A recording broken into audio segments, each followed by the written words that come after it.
Good day everyone. I am Angelo Lagana from 1CO1 and I am discuss about the global divide in contemporary world. So we have a table of contents. We have a introduction, the economic politics, social disparities, the historical colonialism, the globalization and the inequality. So the relations, the trade and development and the solution and also the conclusion. Let's proceed to the introduction. The topic will enlighten you about the division of countries. So you will also learn how those divisions were created and how they make impact on different races in the world. So the economic, politics, and social disparities. The global divide highlights economic, political, and social disparities between developed and developing nations. It can develop countries are wealthier, industrialized, politically stable with better access to healthcare, education, and global influence. It contrasts developing nations face poverty, weaker governance, and limited resources, resulting in lower living standards and inequality. These differences perpetuate dependence on high and equitable global progress. So for the economic disparities, for the wealth distribution, it can develop by the nation possess a significant share of global wealth, while developing nations often struggle with poverty and lower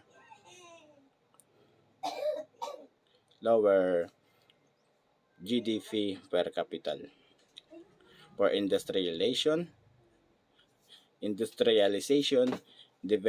it can develop by the countries have advanced industries and technology, whereas developing nations often rely on agriculture or low-skill manufacturing.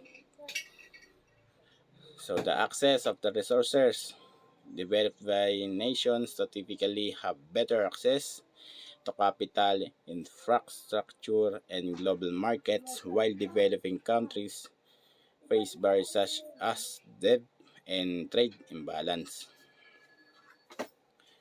For the political disparities, the governance are developed nations generally have stable governments and institutions, where many developing countries experience political instability, corruption, or weaker governance.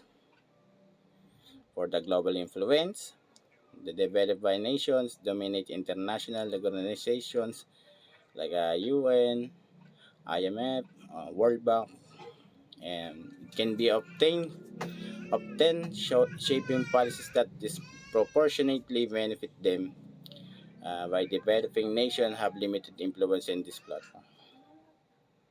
Policy and priorities. It focus on technological innovation and climate change, while developing nations prioritize basic needs like the education, healthcare, and infrastructure.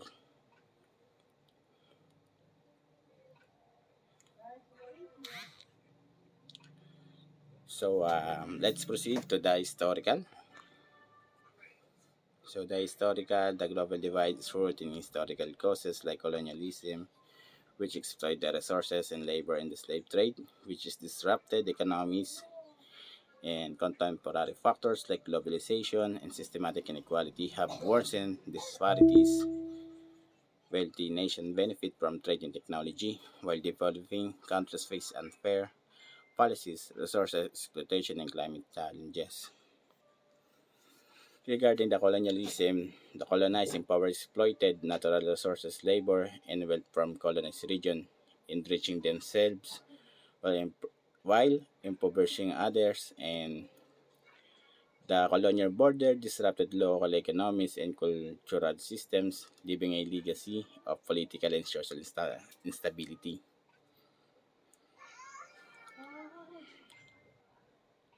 So, about the Industrial Revolution, the colonies were relegated to supplying raw materials and limiting their industrial and weaken growth and economic independence.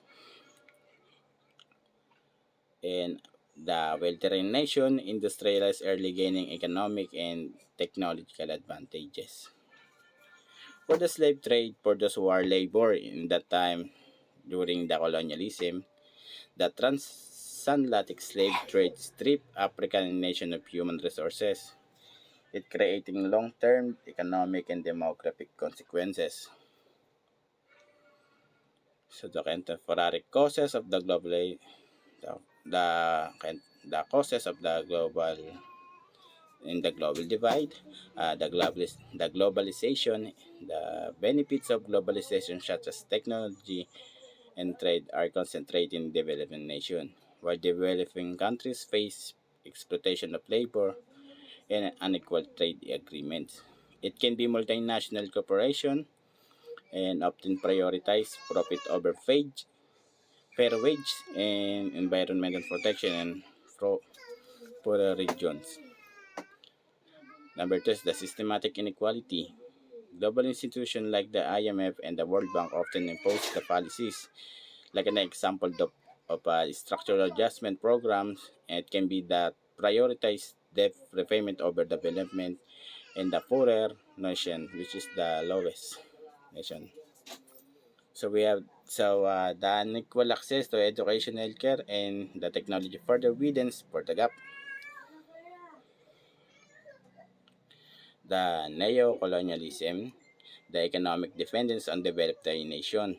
It can be continuous through unfair trade deals in the foreign aid with the string attached and exploitation of natural resources by global corporations. The climate change can be developing by nation where the brunt of climate impact despite the contributing less to global emission, worsening poverty and stability. So let's proceed to the relation trade and development. So the global divide impacts international relation, trade and development by creating power imbalances. And we are wealthy nation dominate global institutions and policies, often marginalizing developing countries. In trade, developing nations face unequal terms with exploitation of resources and limited market access. Development is hindered by lack of capital, infrastructure, and social service.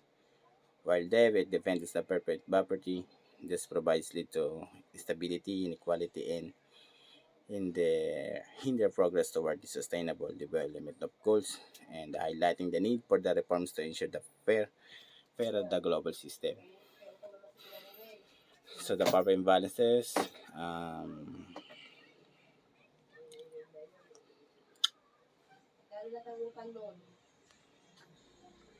so the power of the imbalances, um, wealthy nation dominate global institutions like an example of the UN, IMF, WTO. It can be often shaping the policies that benefit them, the sidling developing the nation. The dependency of the countries rely on the foreign aid and investment, which can limit their autonomy and reinforce on unequal power of dynamics.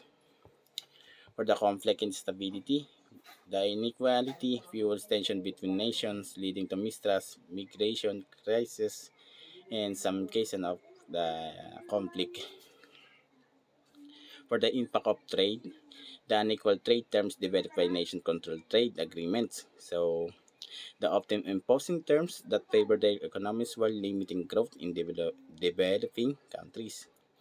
So, the resource exploitation, developing nation export raw materials at low prices but import expensive finished goods and perpetuating economic disparities. So the limited market access, the tariffs, and subsidies in wealthy nations create the barriers for developing countries trying to compete in global market.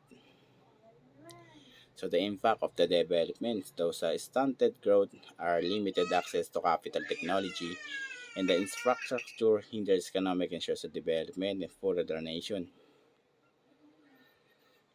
The brain drain are skilled the workers who are the laborer from developing nations It can migrate to wealthier the countries, deflating the talent and slowing progress. So, just for the sustainable development, the challenges, we also have inequality hampers for the global efforts to achieve the sustainable development goals, as the poor nation lack resources to address the poverty, education, and the healthcare.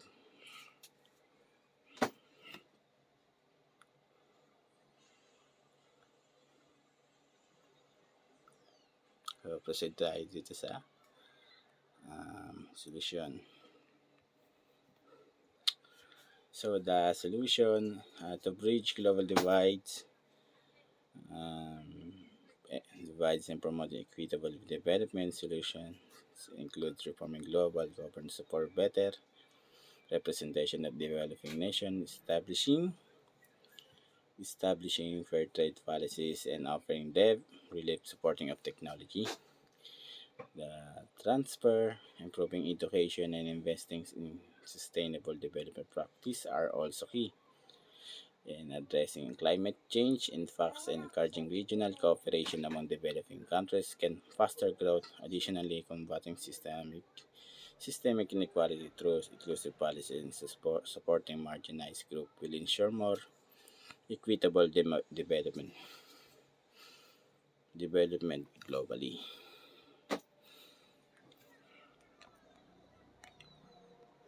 So, pag tinagalog nga, marami talagang solusyon na kailangan talagang pag-usapan regarding with our globalization.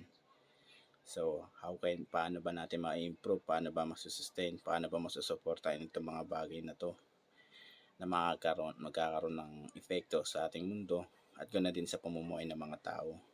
Bagamat may pagkabilis, may pagkamabagal, pero ang purpose talaga, what can be effect to us, what is the effect, o ano ba yung result. So,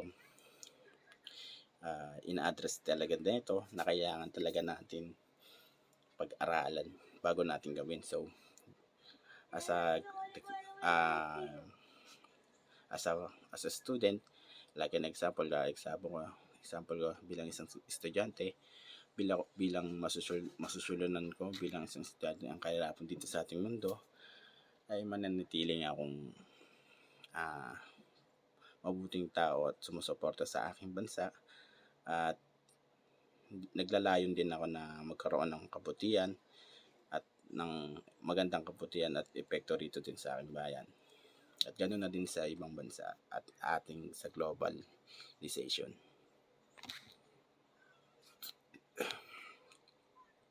The global divide, for the conclusions, the global divide root in the historical factors like colonialism and perpetuated by the modern issues such as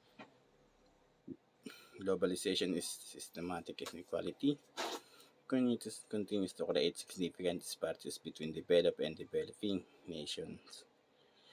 This divides impact international relation, trade, or development, leading to power imbalance, exploitation, and limited opportunities for the growth and poorer regions.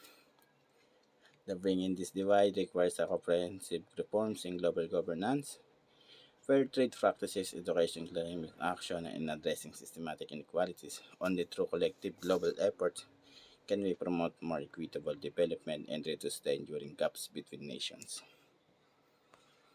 So, I would like to thank you and I hope you all are listening to my topic about the double divide in contemporary world. Have a blessed day, everyone, and thank you again.